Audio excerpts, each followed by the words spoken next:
대해서 한다고요? 헌법을 꿈꾸는 네, 새로운 헌법을 꿈꾸는데 누구에 대해서? 네, 조봉암에 대해서 여러분들하고 얘기하려고 해요. 오늘 내가 얘기하려고 하는 사람들은 이 세 사람인데 이 세 사람이 다 우리가 꼭 기억해야 될 사람들이에요. 혹시 친일파 인명사전이라는 걸 들어본 사람? 친일파 인명사전. 친일파가 뭐지? 한국을 그래, 뭐 팔아먹은 사람은 그 중에 몇 명 안 될 거고, 친일파란? 한국을 버리고 일본을 그렇지, 한국을 버렸어. 한국을 버린 거 아니라, 자, 이런 것들이 다 우리에게 있어서는 역사라고 하는 것을 알아야 친일파에 대한 것도, 친일은 말 그대로 뭐냐면 그냥 일본 세력을 말하는 거지. 지금 우리나라를 세상 사람들이 너무 좋아해. 그지? 해대연을 막 열광하면서 좋아해. 그러면 영국이나 미국이나 일본이나 이런 데서 한국에 열광하는 사람을 뭐라고 부를까? 파라고 부르지. 그래. 이런 거야. 근데 그냥 그렇게 부를 수 있어. 그리고 또 미국 좋아하는 사람 손 들어봐. 없어? 미국을 좋아하면 뭐라고 말해? 친미파 이렇게 부르는 거야. 뭐 우리가 대한민국에 살지만 내가 뭐 좋아하는 나라가 있을 수 있지. 좋아하는 나라의 어떤 문화가 있을 수도 있고 좋아하는 사람이 어떤 사람이. 근데 한국에서는 친일파라고 하는 것이 그냥 일반적으로 우리가 어느 나라를 좋아하고 어떤 문화를 좋아하는 것이 아니라 역사적인 개념이야. 역사 속에 뭐가 있다? 맥락 속에서 우리가 읽어야 되는 게 있는 거야. 한국에서 친일파라고 하면 좋은 의미일까? 덜 좋은 의미일까? 덜 좋은 의미야.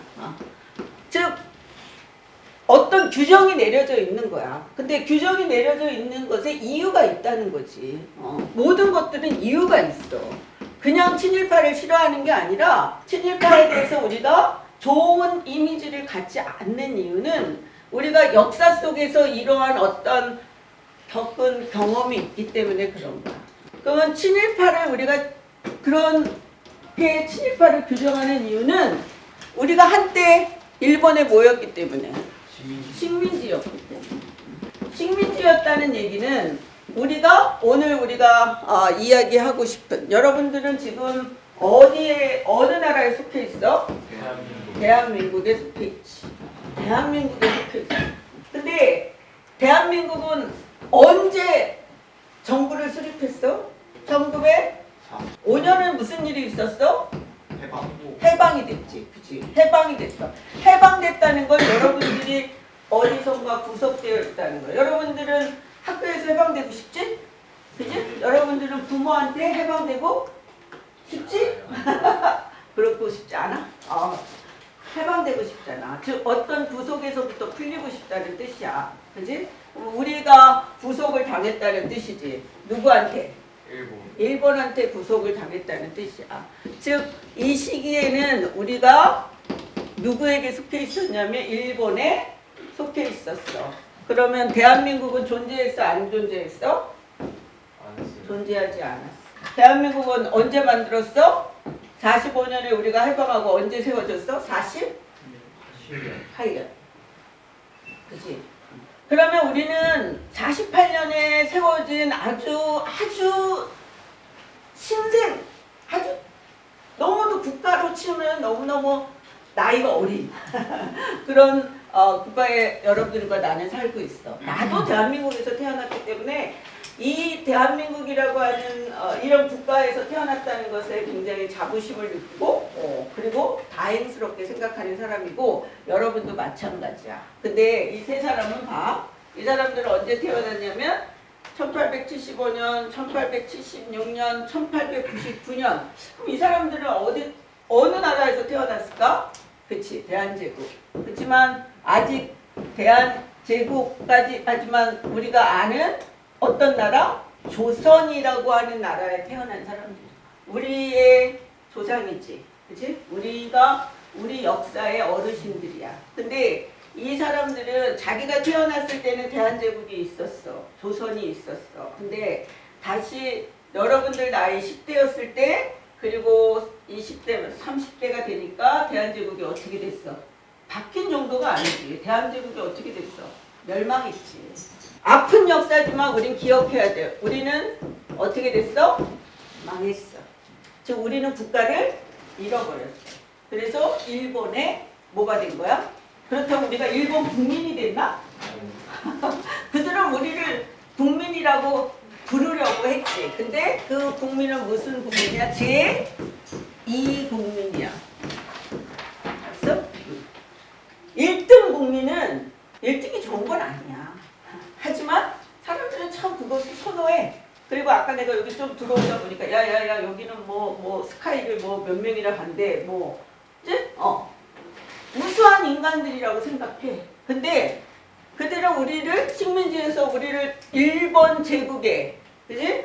일본 제국의 국민이 되어라라고 했지만 자기네들은 1등 국민이고 우리는 무슨 국민? 2등 국민. 우리는 원했을까 안 원했을까? 이 세 사람은 그걸 받아들일 수 있었을까 없었을까? 여러분들이면 받아들일 수 있어? 없지. 아니잖아. 그러니까 이 세 사람 모두 다 무엇을 했겠어? 무엇을 했겠어? 3.1운동을 했어? 당연히 3.1운동을 했어. 조봉암은 3.1운동에 참여했어. 10대에. 그치? 1919년이잖아. 그러니까 딱 20대가 되는 나이네. 19년에 참여를 했어.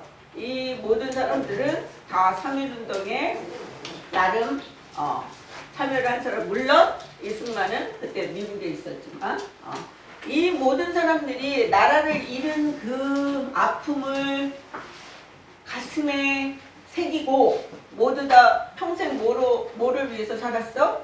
뭐라고 불러 이런 사람들을 우리가? 영웅. 영웅이지. 우리의 영웅이지. 여러분들이 아는 영웅의 이름을 대봐. 김구? 슈퍼맨. 슈퍼맨은 뭐 존재한다고 할 수 없죠. 실존하는 인물 중에 영웅. 안창호? 안창호가 이반에 3학년 2반의 영웅이야? 좋다. 또 영웅. 안중근. 안중근. 이런 영웅을 다 뭐라고 불러? 그래, 독립운동가라고 하잖아. 독립이잖아. 즉 국가를 세우는 거지. 이런 사람들을 다 독립운동가라고 우리 부릅니다. 이 세 사람은 다 독립운동가야. 이런 독립운동가들에 비해서 우리가 친일파라고 말하는 사람은 이완용처럼 나라를 팔아먹지는 않았어도 우리가 일제 36년 동안 억압받고 살리는 동안에 이렇게 나라를 구하기 위해서 목숨 거쳐 싸운 사람이 있고 그렇지 않고 일본의 제2등 국민으로 살아가는 것을 받아들일 수밖에 없었던 사람도 있다. 응? 홍진기가 누구냐? 동경제대를 나와서 일본이 하는 사법시험을 통과해서 일본의 판사를 했던 사람이야. 그리고 친일파 인명사전을 우리가 만들었는데 그 친일파 인명사전에 수록되어 있는 사람 중에 한 사람이야. 그리고 이 사람이 어떤 사람이냐면 친일파 인명사전에 왜 들어갔냐? 그렇다면 판사니까 뭐를 해야 돼? 재판을 하는 사람이잖아. 근데 여러분도 알다시피 유관순은 재판을 받고 감옥에 갇혀서 어떻게 됐어? 죽었어. 안중근 의사는 어떻게 됐어? 하얼빈에서. 그렇지. 재판을 받고 근데 국내에 들어와서 못 들어갔지. 국내에 들어와서 재판받고 죽은 우리의 영웅 독립운동가는 안창호. 이 많은 사람들이 이런 독립운동가를 죽이진 않았지만 일본이 지배하는 곳에 판사를 했다고. 여기서 판검사 되고 싶은 사람 손 들어봐. 저는 판검사가 꿈입니다. 없어? 이 사회에서 판검사는 어떤 사람들이야? 판검사는 사람들이 판검사가 되기를 원해. 그런 거 하기 싫어. 죽어도 안 해. 줘도 안 해. 이렇게 말해. 어느 쪽이야? 하고 싶어 하는 쪽이잖아. 판검사는 사회적으로 지위가 있는 사람들이야. 힘도 있는 사람들이야. 그래서 이런 사람들을 우리가 뭐라 그러냐면 나라를 팔아먹진 않았지만 직위가 그지 사회적 직위가 친일파의 행위를 했다 사람이라 해서 우리가 직위범들이라고 얘기해. 억울하겠지 본인은 친일 행위를 막 일본을 위해서 일본 제국을 위해서 일본 제국이 전 동남아 아시아를 다 동아시아 대제국을 만드는데 참여하진 않았어도 뭐는 안 한 거야. 독립운동을 하진 않았잖아. 그리고 일본이 주는 비싼 월급 받고 살았잖아.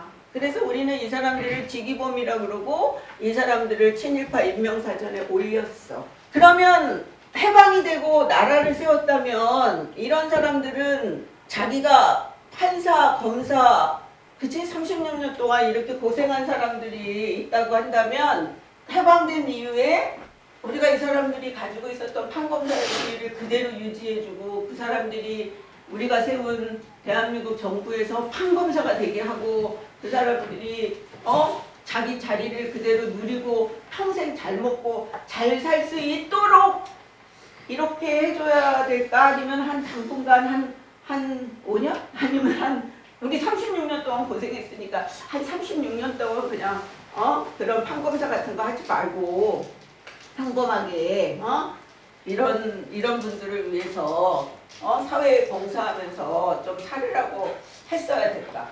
여러분들은 어떻게 할래? 잘 모르겠어? 그래, 이게 솔직한 답이야. 잘 모르겠어.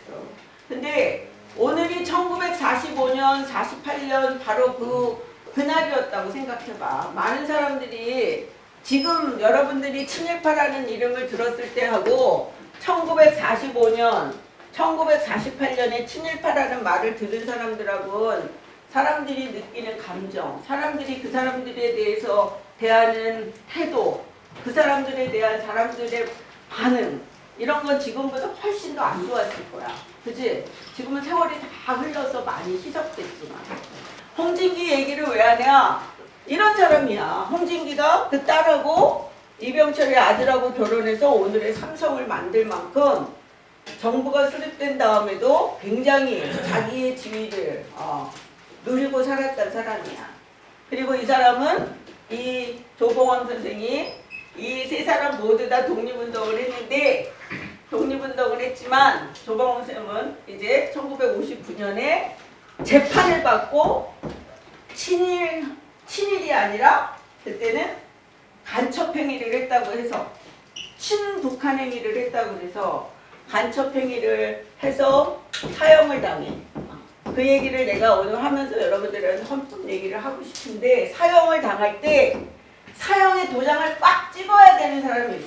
재판을 했는데 이 사람은 범죄자야. 지금도 마찬가지야. 이 사람은 범죄자야. 그러니까 이 사람에 대해서 우리나라는 사형제도가 있을까 없을까? 사형제도를 아직도 갖고 있는 나라 중에 하나. 근데 전 세계의 많은 나라들은 사형제도를 전 세계 한 200 몇 개의 국가가 되는데 많은 국가들에서 옛날엔 사형제도를 갖고 있는 국가가 참 많았어. 근데 요즘은 점점 사형제도를 없애는 추세야. 근데 한국은 여전히 사형제도가 있어. 사형을 시킬 수 있는 건 개인이 사형을 시키는 게 아니라 법이 재판을 해서 사형이라고 결정을 내리고 그럼 최종적으로 이 사형이라고 하는 것에 도장을 꽝 찍어야 되는 사람이 있는데 그 꽝 찍어야 되는 사람이 누구냐면 법을 다스리는 법무장관.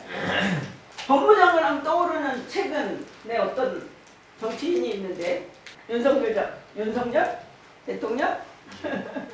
조국이야, 조국.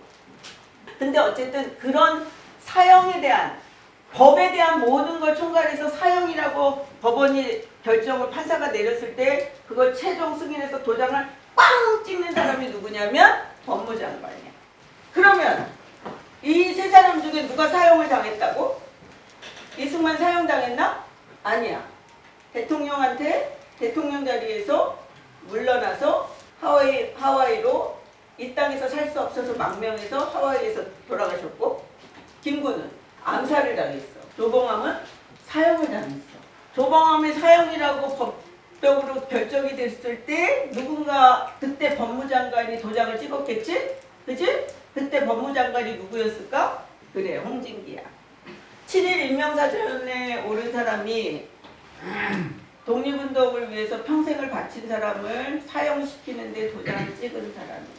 그리고 그 도장을 찍은 사람이 4.19 때 조봉암이 1959년 7월 31일 날 사형을 당했는데 1960년 4월 19일에 4.19가 일어난 거야.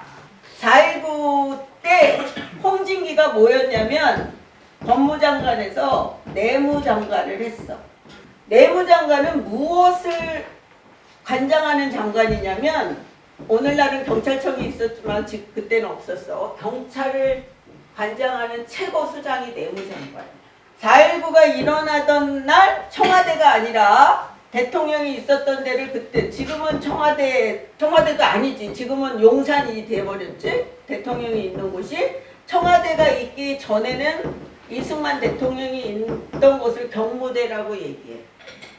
청와대 가본 사람 어디 있는 줄 알아? 경복궁 뒤에 있어.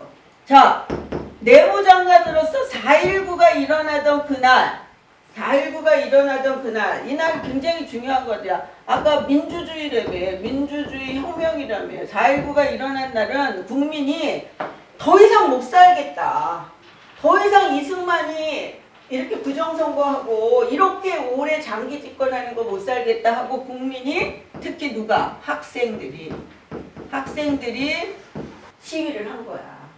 근데 이날 경무대 앞에서 학생들에게 경찰이 뭐를 했어? 체류탄만 쓴 게 아니라 뭘 했어? 발포를 했지. 경찰이 학생들을 향해서 총을 쐈어. 학생들이 시위한다고. 그리고 나서 몇 명이 196명이 전국적으로 사망을 했어. 이 총 책임을 누가 질 것이냐? 당연히 대통령이 져야 되겠지. 그래서 이승만 대통령은 하야를 했고 경찰의 수장은 누구라고? 내무장관이잖아. 그러면 홍진기도 당연히 어디 가야 돼? 여러분들이라면 어떻게 하겠어? 내가 경찰을 총 책임지는 사람인데 내가 명령을 내리진 않았어도 경찰이 국민을 죽였어. 그럼 내가 총 책임자로 어떻게 해야 돼? 사죄. 대국민 사과. 그치? 대국민 사과는 당연히 해야 되겠지. 대국민 사과만 하면 끝날까? 그리고 그 자리에 내려가요. 그 자리에서 내려와서 자, 윤석열 1년 전 바로 오늘 2024년 12월 3일에 대통령이 자기의 권한을 가지고 뭘 했어? 계엄을 했어. 계엄을 했다고. 계엄을 했는데 계엄에 대해서 우리가 그걸 용인하지 않았고 대통령이 계엄 선포한 것을 국회가 동의하지 않음으로써 계엄이 해제되고 대통령의 행위가 우리 국민에게 미친 영향이 부정적이라 대통령에서 내려왔잖아. 내려온 걸로 끝났나? 윤석열 대통령 지금 뭐 하고 있어? 재판받고 있잖아. 그러면 내무부 장관 홍진기도 마찬가지지. 자기가 발포하라고 한 건 아니지만 이렇게 죽었으면 내무부 장관에서 내려오는 것뿐이 아니라 당연히 뭘 받았어? 재판을 받았지. 그리고 4.19 집회 장면 정부에서는 사형을 받았어. 근데 우리가 4.19를 했지? 4.19를 했지만 4.19로 끝나지 않았어. 4.19를 딱 하고 그래서 이승만 대통령이 내려왔어. 사람들은 분노했고 그리고 이 발포에 책임진 사람들을 모두 다 어디로? 감옥에 보냈어. 그리고 재판을 했어. 홍진기는 재판에서 사형을 받았어. 하지만 사형을 받았지만 사형되지 않은 거지. 그지? 이런 사람을 사형시키지 않을 수 있는 권한이 누구에게 있나? 대통령한테 있는 거야. 그리고 이 대통령에게 이런 권한을 부여하고 있는 것은 사실 어디냐면 헌법이 부여하고 있지. 헌법이라고 하는 것, 여러분들 여기 지금 준 이 헌법이라고 하는 게 그냥 별거 아닌 것 같지? 하지만 우리의 목숨, 우리의 생명, 또 우리가 함께 지켜야 될 이 나라에 대한 모든 것들을 가지고 있는 게 이 헌법이다. 그리고 이 헌법에는 대통령이 엄청나게 막강한 권한을 갖고 있어. 군 통수권, 장관 임명권, 그 옆에 뭐라고 써 있어? 사명권. 사형 선고를 받은 홍진기를 사면한 사람은 누구냐? 이 사람이야. 박정희. 4.19 혁명을 뒤엎고 5.16 군사 쿠데타를, 군복을 입은 인간들이 쿠데타를 일으킨 거지. 이게 뭐야? 계엄이야. 이게 계엄이야. 이렇게 갈 수 있는 상황을 우리가 막았지. 그지? 계엄이 났으면 여러분들 오늘 이렇게 학교 와서 공부하지 못했을 수도 있어. 공부를 한다라고 하더라도 우리가 이렇게 자유롭게 이런 얘기를 할 수 없었을 거야. 왜? 곳곳에 군인들이 이렇게 배치되고 군인들이 모든 것들을 통제하는 상황. 이게 계엄이야. 이 계엄은 언제 있었어? 1980년에 있었어. 1980년 이 계엄이 터졌을 때 일어났던 일이 뭐야? 5.18 광주 민주화 운동이야. 계엄과 국민의 저항은 같이 가. 그치? 계엄과 대통령의 계엄권이 있어. 선포할 수 있어. 근데 대통령이 그것을 국민을 위해서 하지 않으면 우리는 무엇을 할 수 있냐면 이렇게 할 수 있어. 국민을 위해서 대통령이 계엄을 하잖아? 그럼 우린 이런 방식으로 대통령을 끌어낼 수 있어. 그지? 그리고 그 전에 누구도 끌어냈어, 우리가? 박근혜 대통령도 끌어냈어. 박근혜 대통령은 계엄까지는 가지 않았으나 박근혜 대통령도 계엄을 준비했어. 근데 계엄까지 가지 않고 탄핵으로 내려오고 우리가 문재인 정부를 거쳐서 윤석열 정부에 온 거지. 근데 윤석열 정부는 갑자기 또 계엄을 한 거야. 몇 번째 계엄? 13번째 계엄. 대한민국이 언제 만들어졌다고? 1948년에 만들어졌잖아. 지금이 몇 년이야? 2025년. 그럼 대한민국의 나이는 몇 살이야? 77세. 77세밖에 안 된 신생국이야. 근데 이 70년 동안 몇 번이나 계엄이 있었다고? 그럼 몇 년에 한 번씩 있는 거야? 계산해봐. 6년? 3, 6, 18. 78. 그지? 그냥 우리가 평균 산수로 나누면 한국에서는 6년에 한 번씩 이런 계엄이 있었던 꼴이나 마찬가지야. 그러면 이 나라가 안정적이고 튼튼하고 헌법이라고 우리가 만들어 놓은 게 잘 지켜지는 나라라고 할 수 있을까? 아니야. 그래서 오늘 내가 이 타이틀의 제목을 뭐라고 그랬어? 여러분들한테 새 헌법을 여러분들이 더 좋은 헌법을 만들고 더 좋은 헌법이 지켜지는 나라를 꿈꾸고 그걸 여러분들이 기억하고 참여하는 사람이었으면 좋겠어. 아까 여기 있는 세 사람, 나라를 지키기 위해서, 나라를 되찾기 위해서 싸웠던 사람들처럼, 부평중학교 이 중에 나라를 지키고, 나라를 구하고, 나라를 다스리는 그런 좋은 대통령이, 좋은 법무장관이 많이 나와서 여러분들이 정말 헌법이 지켜지는 나라였으면 좋겠어. 지켜지는. 알았어? 조봉암을 왜 얘기하냐? 헌법은 이런 거야. 헌법은 우리가 지키자고 만들어 놓은 거야. 뭘 지키자고? 이 나라를 지키자고. 알았어? 이 나라를 제대로 무슨 나라로 지키자고. 이 나라를 이런 나라로. 우리나라는, 즉 대한민국은, 그지? 헌법을 만들어서 어떻게 모두가 자유민주주의에서 잘 살고 세계 평화도 이룩하고 인류 공영에도 이바지하고 우리들 자손이 모두 안전하고 자유롭고 행복하기 위해서 만든 거야. 헌법을. 그리고 조봉암은 어떤 사람이었냐면 이런 헌법을 만든 사람이야. 맞지? 재헌헌법을 만든 사람이야. 그리고 우리나라에서 세워진 처음 초대 국회에 국회의원을 한 사람이야. 그리고 이 사람이 처음 국회에 국회의원이 될 때 그의 지역구가 어디야? 인천 중에서도 어디야? 조봉암의 지역구가 어디라는 거야? 부평. 부평이었어. 그래. 그때 부평에 살던 학생이나 부평에 살던 주민들은 그래도 누구를 뽑았어? 친일파를 안 뽑고 누구를 뽑았어? 조봉암을 뽑을 수 있었어. 잘 뽑아야 돼, 사람을. 그래야 우리가 그 사람이 우리를 위해서 헌법을 지켜주고 헌법이 유지되도록 하는 거지. 자, 그런 조봉암이 이승만 대통령이 헌법을 기껏 만들었는데 헌법을 바꿨어. 처음에 헌법은 뭐였냐면 국회가 대통령을 선거하는 간접선거였어. 근데 자기가 국회에서 대통령이 될 수 없으니까 계엄을 선포해서, 그것도 언제? 한국전쟁 중에 계엄을 선포해서 바꿔버렸어. 선출하는 방법. 그래서 국민이 뽑더라.